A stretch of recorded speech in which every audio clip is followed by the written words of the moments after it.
Promise, last na talaga to. So ayan, last stop na talaga to. Promise na talaga. Pupunta tayo sa Toboso.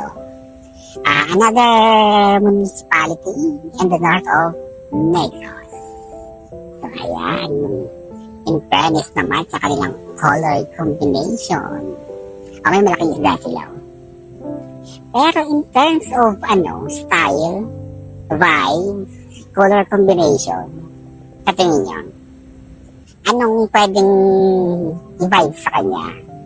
Sa akin, merong dalawa. Pero sa inyo, anong mas bet nyo? Kasi sa akin, para siyang elementary school. And the other one, transient house. So kayo, anong bet nyo? Transient house or elementary school? Di ba? Kulay elementary school So bahala na kayo. So ayan, bumasok na pala tayo. Hindi ko malaya. So eto yung mga display nila.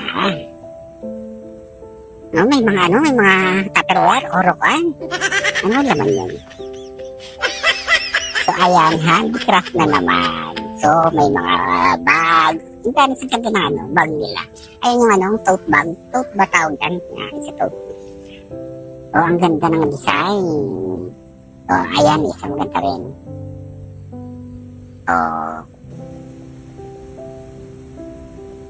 In fairness, ang ganda ng design ng bag. Pwede siyang Sana all. Sport quality. Sana all. Ang ganda.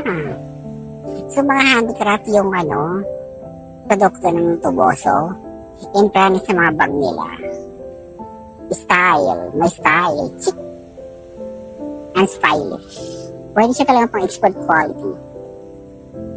Ano ba yung nasa box na yung mga Orocan box? So panay bag. But in fairness, I love the bag. Ang ganda ng mga design. So ayan, panay bag lang. Pero in fairness naman maganda. Sumurong handicraft sila. So sabi ko sa inyo kasi first day lang nila, diba? So hindi pa parang hindi pa nila na organize lahat yung nila. I-display nila sa kayo, daan pa sila. Nililinis pa. So ayan, lumabas na tayo. Lumabas na pala tayo.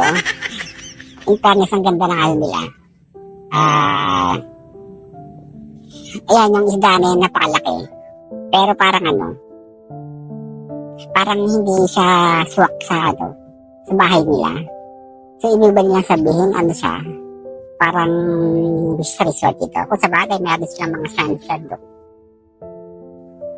Pero sa akin, unang tingin ko pa lang, unang impression ko talaga, parang siya, elementary school yung kulay, the color combination, o kaya transient house. So ayan, pumunta tayo ng Toboso. Yun lang, bye-bye.